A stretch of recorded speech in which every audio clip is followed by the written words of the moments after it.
Welcome one and all to the Cirque Noir. Ladies and gentlemen, whoever you are, tonight we invite you into a world of wonders, where our monstrous menagerie crashes and thunders. Dare to bear witness to nightmarish pleasures. Our strong men lift tongues as if they were feathers. Popcorn and peanuts salted to taste. High flyers fly higher with elegant grace, deftly defying the Grim Reaper's throes. Well, maybe we'll just see how the night goes. Clowns and contortions of unsound distortions, a crooked coliseum of colossal proportions. On flights of fancies and sights never known. On nights such as these, we just call it home. Now, without further ado, I introduce to you your courageous ring mistress, Aurora Beatrix. Right on cue, lion-hearted Aurora Beatrix arrives on the back of their lead elephant Minerva. The beast's ancient ears flap and rustle the parted canvas tent walls as she enters, eager to meet tonight's audience. She and the ring mistress have come tramping in, having just led a parade through the streets of downtown Echo City. Curious locals, both young and young at heart, bustle straight to the big top, sheltering the most sinister circus in all of the land, the Cirque Noir. Flanked by clowns, dancers, and vest-wearing bears, she made her way to the center ring of three to bewitch the audience. A hot, bright spotlight ignites the striking, sultry figure wearing a well-fitted top hat. Welcome, welcome. Thank you, thank you. Please, take your seats, everyone. The show is just about to start. I am, in fact, your ring mistress, Aurora Beatrix. She was a handsome, pink-maned woman with a very peculiar face. Some would say it almost looked feline. What's more, a horrible scar, long since healed, tore through her face from the top of her left cheekbone to the swell of her thin upper lip. Her left eye, now pure white from the grievous injury, seemed to still be perceptive. For out of the corner of the white eye, a curious, fair-haired little girl was caught in its gaze. She attempted to lean forward out of her seat and peer under the ringmistress's burgundy coattails. She seemed to be distracted by something excitedly fluttering and wagging underneath them. Using her whip, she curtailed the innocent sleuth with a crack across her worn black leather boot. Now, little one. You know what curiosity did to the cat? She murmured loud enough for the audience to hear. They quieted down to hear the conclusion of the altercation. The poor little girl shrugged in embarrassment, retreating into her giggling mother's arms. Reminded of the crowd's mortality, she redirected herself to the masses. Well, I suppose we'll just see here tonight, won't we all? The audience clapped and cheered. The riotous noise echoed into the foothills that bled into the setting sun in the distance. Earlier in the evening, folks from miles around began cramming under the black and white striped circus tent that was somehow erected unknowingly overnight. Outside the big top, sword swallowers, jugglers, and fire breathers lined the midway and drummed up excitement for the show. Candy makers and butchers barked at the public to buy their concessions. Their cones of voluminous cotton candy were enormous and sweet-smelling, while their peanuts were salted and toasted to perfection. Fortune-tellers roped helpless romantics into their vivid visions of the future. Screeching children and ornery teenagers rough-housed and corralled around the ticket booth, eager to secure their admission to the Black Circus.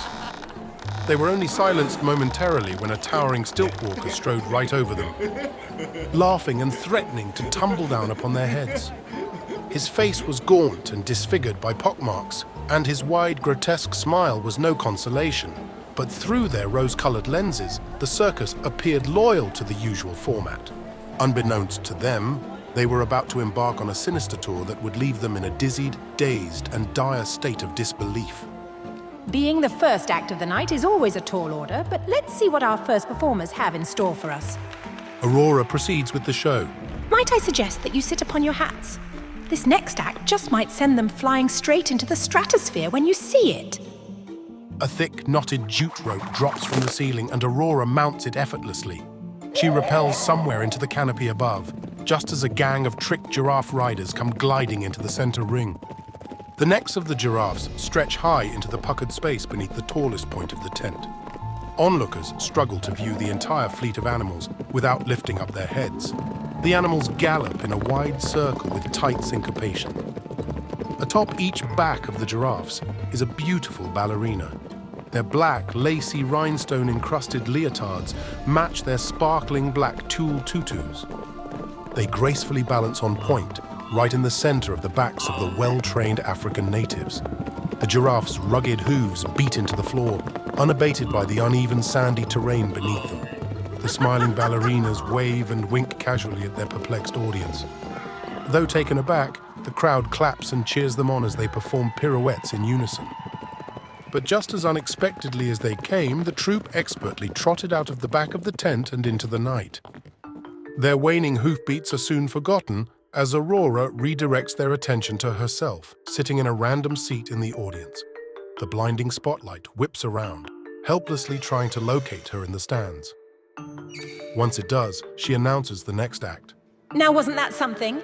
I told you it was a stunner. Our next performer has been doing this for a very long time, longer than any of you would believe. He's a twisted sort and fancies an audience sickened by his act. And rumour has it he seems to have found a new lover out here on the road. Sadly, his last one has left him. She pantomimes a crying face, her dark, painted mouth drooping on both sides. A few of the children giggle. And after years of bending over backward for her. Such a shame. So make him feel loved and welcome with your round of applause for the great Ezekiel.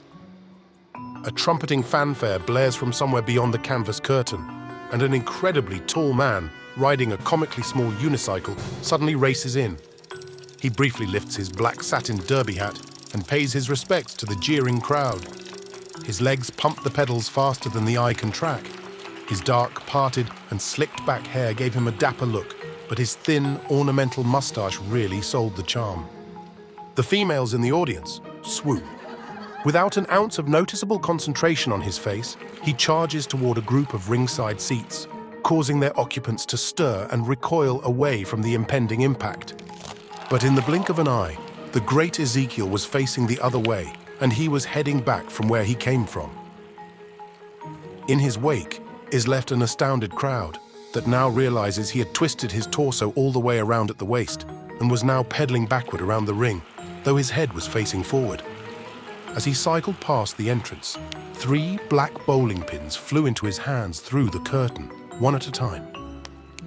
He begins to juggle them higher and higher, twisted backward and still cycling at a breakneck speed. The kids go wild for the act and can't contain their excitement. Some of the mothers in the audience, on the other hand, can't contain their disgust. He collects the pins and dismounts the unicycle, both facing and facing away from the dumbfounded crowd. He looks around, taken with the audience's confusion, and then realizes his hat has been on backwards the whole time. How embarrassing for the great Ezekiel. He removes it and impossibly takes a bow, making sure to put his hat back on correctly. He smiles as he twists the right way around. He scoops up his unicycle and makes a swift exit. An echoing voice reverberates amongst the wooden stands. You know? The spotlight sweeps over the ceiling, desperate to illuminate their fearless leader. Ring Mistress Aurora Beatrix was now found casually swinging on one of the trapeze bars above them. Her feet gently scooped the air to keep the momentum. I think there's something funny about that man. Anywho, are we having fun, ladies and gentlemen? The crowd calls up enthusiastically at the cat-like woman pushing herself on the thin suspended bar. Perfect. These next performers are sure to scramble your brains. Come to think of it, I do believe that's just how they light them for breakfast. The spotlight now rips down and away from the ring mistress and snaps onto 2 large, gorgeous, pure white stallions. They dutifully tugged a cart through a back opening of the tent. Their aggressive brays silenced the little ones in attendance. But the precious cargo they were towing quieted the remaining onlookers. Even those with poor eyesight could clearly see from any distance that the next group of circus performers, 4 shimmering men and women, wearing golden sequin outfits with matching headbands, were slow-moving but articulating, rotting corpses. Their strangely harmonious moans lulled the weary patrons into a hushed horror. But behind the horse-drawn cart of revenants enters an older, finely dressed man in a tuxedo and top hat. He kicks through the circus sand and enters the right circle, enthusiastically waving to the audience, hoping to calm their fears. Good evening, ladies and gentlemen. I am Malcolm Dunning, Jr. You may have heard of my father, the great necromancer, Malcolm Dunning, Sr. himself. What you see before you is the greatest collection of acrobats the world has ever seen. Some of these athletes have been touring with us for centuries, but not to worry. I assure you they're all well fed at the moment, and in great shape as well. You're never too old to do what you love, I always say.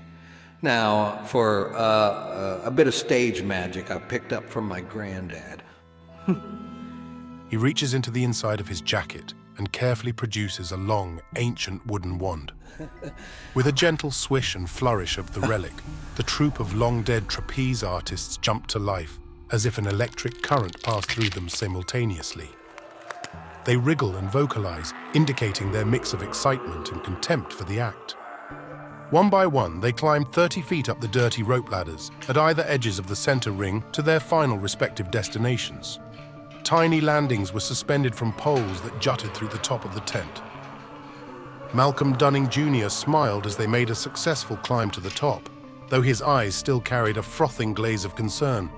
After all, his entire livelihood depended on a group of undead circus performers, his browning teeth reflected in the broadening spotlight spilling over the scene. The horrified audience mustn't miss a single trick. The magnificent band struck up loudly again, and as if hypnotized, the leader of the acrobats began to swing on the trapeze flybar. It was clear gravity was doing most of the work, as his stockinged legs swung listlessly in the air. His body swept across the great open space beneath the grand canopy. Though he wasn't conscious of what was happening, the crowd began to admire the daring feats of the cadaver. The remaining troupe members joined in the act and began to swing as well. Their bodies hung precariously from weak, bony hands, threatening to snap and rip from the tendons of their arms and sending them cartwheeling to the ground. Revolted and reaching their limit, a few of the audience members clamor for the exit, but the majority of the onlookers are enraptured by what they're witnessing. The trapeze artists perform trick after trick just as flawlessly as the last. Malcolm Dunning Jr. kept a close watch on his investments, insisting the attraction conclude without incident. One of the female acrobats, her name long forgotten, stands on the platform preparing for the big finish. Her sunken, glassy eyes seem unfocused, her swaying body unsteady. But like magic, she falls forward and hitches onto the leader's open grasp, sending the crowd into hysterics. Their rigid bodies are tossed erratically as they swing to the next platform. They dismount just well enough to not fall from the rigging and turn to the crowd. They bend forward in a nightmarish salute to the unsettled attendees. Malcolm Dunning Jr. smiled and released the breath he was holding. Well done, old friends. He takes a bow and waits patiently for the trapeze artists to descend the rickety ladders. Easy, fellas. Easy does it now. With another wave of his wand, their reanimated minds were rendered vacant once more, Now off to sleep with you. settling back into their various states of rigor mortis. Now how about that, ladies and gentlemen? Aurora could be heard from somewhere in the pavilion. A nervousness befell the audience. What else did she have in store for them? Oh, I see. Not easily impressed, are we? Boy, oh boy, perhaps this is the best time to send in the clowns.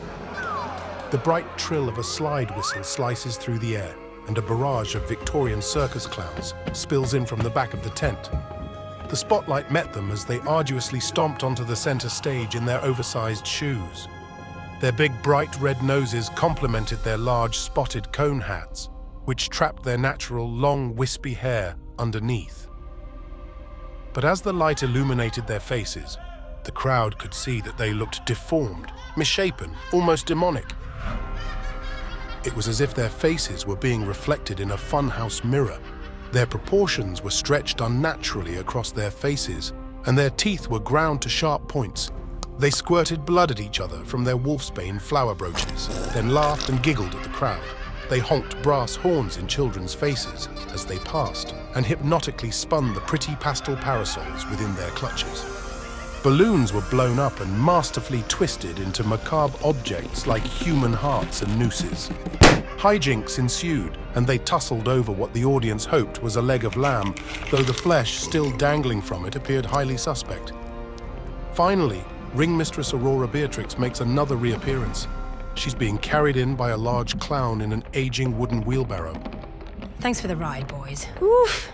A bit bumpy, but we made it okay, didn't we? She says giddily as she hops out. She readjusted her top hat, which has a new addition. A monarch butterfly rests peacefully on the brim. Amidst the horrors on stage, the serene hypnotic folding and unfolding of fragile butterfly wings distracts the throng of people before her. It baffles them that a living thing could bear to be so close to such a fiendish woman. But the crowd seems fatigued. A few sniffles and whimpers can be heard strewn across the populace. The clowning dies down as they read the room and peer over at each other, doubtful they could recover from Dunning's Dance of the Dead. Come now, ladies and gentlemen, you were warned. Were you not promised a night of atrocities? Have you ever been so thrilled and chilled? Have you ever known such frightful delights?